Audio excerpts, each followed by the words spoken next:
Major crops के बारे में। अब ये वाली जो हेडिंग है ना, इसमें हम इंडिया में उगाई जाने वाली कुछ मेजर क्रॉप्स डिस्कस करने जा रहे हैं, जिसमें इंडिया में क्या किया जाता है, इस क्रॉप्स को, इन जो आगे डिस्कस करेंगे, इन क्रॉप्स को उगाया जाता है। तो आइए इस हेडिंग का बढ़िया तरीके से ऑपरेशन करते हैं। स्टार्टिंग करने से पहले मैं आपको इस हेडिंग के बारे में बता दूं, इंडिया में बहुत सारी फसलों को उगाया जाता है, पर आपके टेक्स्ट बुक्स के अकॉर्डिंग हम इन 5 फसलों के बारे में डिस्कस करेंगे, जैसे राइस, व्हीट, मेज, पल्सेस एंड मिलेट्स के बारे में डिस्कस करेंगे। ये पांचों के लिए क्या क्या रिक्वायरमेंट्स है, इसके बहुत सारे क्वेश्चन आते होते हैं भाई, बहुत सारा डेटा याद रखना पड़ेगा। पर आप बिल्कुल टेंशन ना लो, हम इस डेटा को प्रॉपरली नोट से मैं आपको अच्छी तरह समझाऊंगा। टेक्स्ट बुक्स में आपको बड़ा ज़्यादा कंफ्यूजिंग है, पर मैं कोशिश करूंगा आपको आसान से आसान लैंग्वेज में इसको समझाऊं। तो सबसे पहले डिस्कस करते हैं हम राइस के बारे में। राइस में कुछ क्राइटेरियाज डिस्कस करेंगे, ऐसी सभी जो फसलें हैं उसकी क्राइटेरिया डिस्कस करेंगे। राइस का पहला क्राइटेरिया टेम्परेचर कितना चाहिए भाई।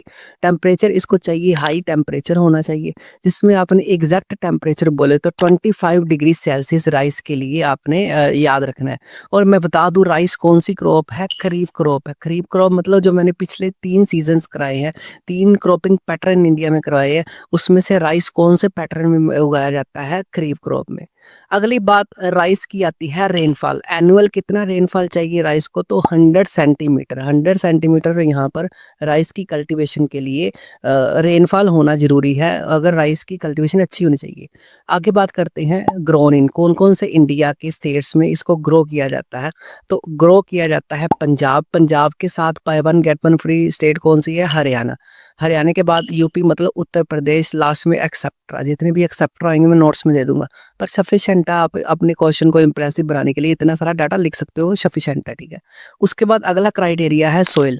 मिट्टी कौन सी चाहिए भाई राइस की, अगर कल्टीवेशन मैंने करनी है तो पहली मिट्टी है सिल्ट। सिल्ट मिट्टी की टाइप है, आपने एज इट इज ही याद रखनी है। उसके बाद है लूम्स सोइल। लूम्स सोइल की एक टाइप है जो लूम्स मिट्टी बोला जाता है, ठीक है। Last one is alluvial, alluvial soil.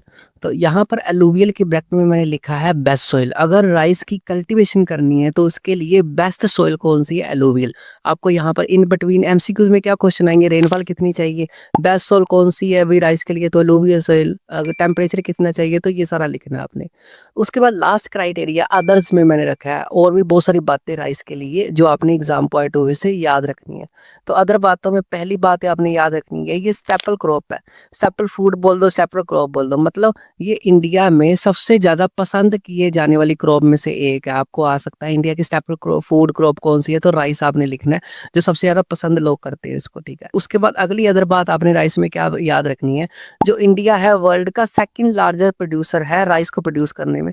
After that China, मतलब चाइना फर्स्ट नंबर पे आता है वर्ल्ड के राइस प्रोड्यूस करने में, और इंडिया का सेकंड रैंक है। तो आई होप ये सारी की सारी राइस की इंफॉर्मेशन आपको अच्छी तरह समझ आ गई। आपको आएगा criteria of rice for cultivation in India, तो आपने सारे क्राइटेरियाज 5 नंबर का क्वेश्चन आता लिखने हैं। इन बिटवीन या एमसीक्यूज में पर्टिकुलर एक एक चीज के बारे में पूछा जाएगा, जैसे सोइल कौन सी चाहिए, ठीक है, रेनफॉल कितनी चाहिए, टेम्परेचर एज इट इज आपने याद रखना है, कोई तुक्का नहीं लगाना इसमें, जो टेम्परेचर है जो रेनफॉल है वैसे ही याद रखनी है। अगली क्रॉप की तरफ बढ़ते हैं, जिसका नाम क्या है, वीट। वीट को कनक भी बोला जाता है। ये कौन सी है, रब्बी क्रॉप। ये रब्बी पैटर्न में बीजी जाने वाली क्रॉप है। वैसे सारा क्राइटेरिया सेम ही याद रखेंगे ये वाला। मतलब टेम्परेचर कितना चाहिए, 21 डिग्री सेल्सियस। ब्रैकेट में लिखा है रिक्वायर्ड क्या करती है, ब्राइट सनशाइन। ब्राइट सनशाइन चाहिए इसको ग्रो करने के लिए। Exact temperature 21 degree Celsius, 21 degree Celsius. और उसके लिए रेन एनुअल में कितनी होनी चाहिए, 50 टू 75 सेंटीमीटर, मतलब 50 से लेके 75 सेंटीमीटर तक रेनफॉल चाहिए। ब्रैकेट में बड़ी ज्यादा इंपॉर्टेंट चीज लिखी है, क्या लिखी है, अगर वीट की कल्टीवेशन करनी है तो भाई इसका जो सोइंग मतलब बीज दिया उससे 15 दिन बाद आफ्टर रेन पड़ जाए तो अच्छी बात है। और इसके काटने पे यहाँ पर लिखा है ना हार्वेस्ट, काटने से पहले 15 दिन बारिश पड़ जाए, बिफोर लिखा है, तो ये इसके लिए बेस्ट है। 50 डेज याद रखना है, बिफोर और आफ्टर का कंसेप्ट, ठीक है। उसके बाद बात आती है ग्रोन इन, कौन कौन से इंडिया के स्टेट्स में उगाई जाती है, जैसे पंजाब, कौन सी स्टेट आएगी भाई अब साथ में, हरियाणा। उसके बाद यूपी मतलब उत्तर प्रदेश, एमपी मतलब मध्य प्रदेश, बिहार स्टेट में वीट की कल्टीवेशन की जाती है। सोइल इसके लिए कौन कौन सी बढ़िया मानी जाती है, black soil, डोमैट soil and loom soil इसके लिए बेस्ट मानी जाती है इसकी कल्टीवेशन के लिए। उसके बाद अदर क्राइटेरिया में याद रखना है, it is one of the oldest crop में मानी जाती है, जैसे इसकी कल्टीवेशन पुराने समय से होती है, जैसे अर्ली मैन के समय पे वीट की कल्टीवेशन होती जा रही है, ठीक है। तो वीट के लिए ये सारा क्राइटेरिया 5 नंबर के लिए आपने याद रखना है। उसके बाद नेक्स्ट क्रॉप आती है मेज़। मेज़ मतलब मक्का भी बोलते हैं इसको। ये कौन-सी क्रॉप है? खरीफ क्रॉप है। सारा क्राइटेरिया वैसे ही याद रखना है हमने। आपकी टेक्स्ट बुक्स में बड़ा ज़रा कन्फ्यूज़िंग दिया है, मैंने आपको सीक्वेंस में एज़ इट इज़ ही आपने याद रखना है, और नोट्स में भी ऐसे दिया हुआ है, और आपको नोट्स के बाद कोई और चीज़ पढ़ने की ज़रूरत नहीं पड़ेगी, सारा यहाँ से ही आएगा। मेज़ का टेम्परेचर कितना चाहिए? 21 से 27 डिग्री, मतलब 21 degree Celsius to 27 degree Celsius. Rainfall annual कितनी चाहिए? 50 टू 100 सेंटीमीटर। जितनी भी रेनफॉल मैं करवा रहा हूँ, जितने टेम्परेचर करवा रहा हूँ, एग्जैक्ट उसी का है टेम्परेचर, उसी की फसल का, किसी का उल्टा पुल्टा नहीं लिखना, ठीक है। जैसे आपका फ़ोन नंबर आपका, ये किसी और का नहीं हो सकता, वैसे ही एग्जैक्ट डाटा वही है, ठीक है। उसके बाद कहाँ कहाँ पर इंडिया में उगाई जाती है? कर्नाटका, एमपी मतलब मध्य प्रदेश, यूपी मतलब उत्तर प्रदेश, और बिहार एक्सेप्ट्रा सारे नोट्स में पड़े हैं।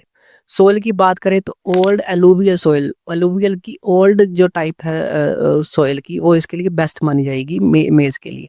अदर क्राइटेरिया में कुछ याद रखना है आपने बात, जो मेज़ है वो फूड एंड फोडर दोनों क्रॉप है। ऐसी क्रॉप कौन सी है एग्जाम में आ सकता है जो फूड और फोडर दोनों है, तो मेज़ लिखना है आपने। मतलब फूड कैसे है, हम लोग भी इसको फूड की तरह यूज़ करते हैं, और जो बचा हुआ मटेरियल है वो जानवरों को फोडर के लिए यूज़ होता है। तो फूड एंड फोडर क्रॉप मेज़ दोनों है, ठीक है। अगली बात आपने इसकी क्राइटेरिया, अदर क्राइटेरिया में याद रखनी है, वो क्या है? मेज़ मैंने क्या बोला है? खरीफ क्रॉप है, बिल्कुल सही बात है, लिखा भी होगा, ठीक है। पर एक्सेप्शनल केस क्या है? बिहार में इसको कौन से सीजन में ग्रो किया जाता है? रबी सीजन में। तो आपको यहाँ पर एक इन बिटवीन क्वेश्चन ये आ सकता है, ऐसी कौन सी क्रॉप है जो खरीफ क्रॉप है पर बिहार में रबी सीजन में उसको उगाया जाता है? तो वो मेज़ है, मक्की है, ठीक है। तो 5 नंबर में ये सारा क्राइटेरिया आपने लिखना है। उसके बाद भाई बढ़ते हैं अगली क्रॉप, जिसका नाम क्या है? पल्सिस, दालें।